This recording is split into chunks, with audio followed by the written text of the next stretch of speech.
last picture. Now I am super excited about this. I have never made one.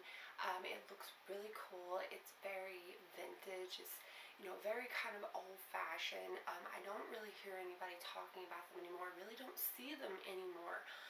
You know, besides like churches and stuff like that. I did a little bit of research into it, and they are really, really beautiful. So for today, this is going to be the picture that we're going to be using. And if you guys keep up with my flower letter series, you guys will know that in the last letter, Charlie gave Audrey a Total Love stained glass picture for Christmas. And in the letter, they gave us the picture, I guess the interpretation of perhaps what it would look like. So we're going to sit down and we're going to make this. Okay, so we're going to hop over and I'm going to show you guys all the items that you're going to need. Here are the items that you're going to need to make your stained glass picture.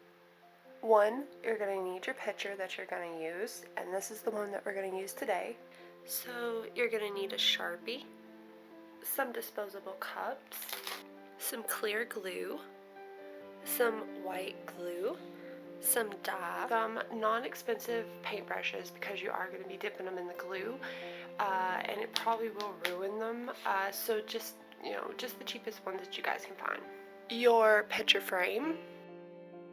Okay guys, so the first thing you want to do is you want to place your pattern down on the paper, put some kind of paper down, that way, you know, you don't get dye or glue anywhere. Then take your glass and put it over top of your paper. Now I think that this pattern was like an 11 by 12, I think. I could not find a frame to fit that, so I just got just a standard frame. I couldn't find one that was wide enough to fit that kind of picture, so I just went with the best one that I could find. You guys don't have to spend a crazy amount of money on it. Just go to like your Goodwill, your Hobby Lobby. Like, they had a sale at Hobby Lobby. That's where I got mine. Got it for $11. So okay, so we're gonna go ahead and we're gonna trace our pattern.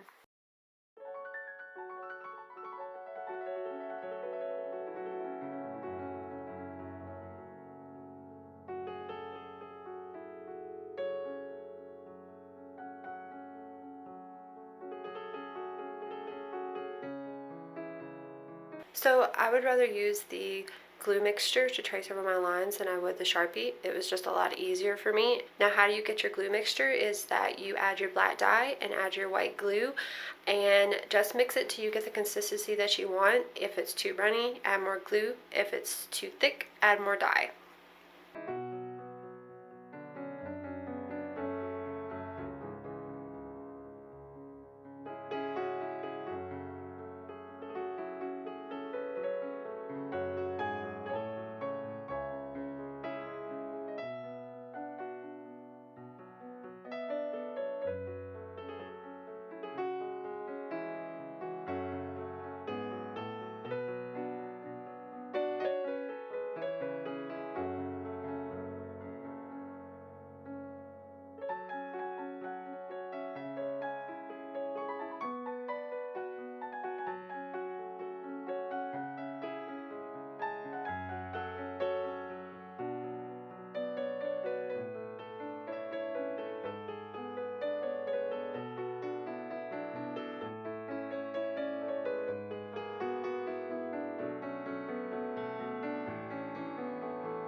here's the finished product. I just kind of wanted to show you. I put mine in a frame, but you guys can really do whatever you want to with it. I really like this project. It was very relaxing, very calming. I love the painting of it, and it was kind of similar to sketching, so I really kind of love that. My only fault with this is the dye that I used. It kind of made the texture a little bit different, but it was the only dye that I could find. I guess just with things just kind of being hard to kind of find right now, it was the only thing that I could go with. I wasn't really sure what to use because, like I said, this was my first one, so I was just kind of going off of the flower letter tutorial that I had watched, and really didn't specify what kind of dyes to use. I did see that maybe like an alcohol ink might be good to use. Like they said that it might mix better with the glue, so that might be something that we try next time. Other than that, I thought it was really pretty. I thought the colors was really pretty. I like the translucent look to it. I'm going to hang it back here on the wall so you guys can see it. But I really love this project, and I want to thank Flower Letter for sending the pattern and during the tutorial for it and everything. It was really cool. I do plan on doing another one. I kind of already have somebody that's asked me to do one for them, so I might try my hand at it again, and hopefully maybe this time maybe I can, you know, maybe use a different dye and just kind of experiment with it and just kind of have fun with it. You guys don't have to have any artistic ability to do this. Like, I'm not a painter, I don't paint, so, you know, I did make mistakes on this one, but I really like it for it to be my first one. So I want to thank you guys for following along with me. I hope you guys like this video. If you guys have any suggestions or any comments or anything, please leave them. And if you like this video and you want to see more, please like and subscribe. And I will see you guys in my next video. Bye!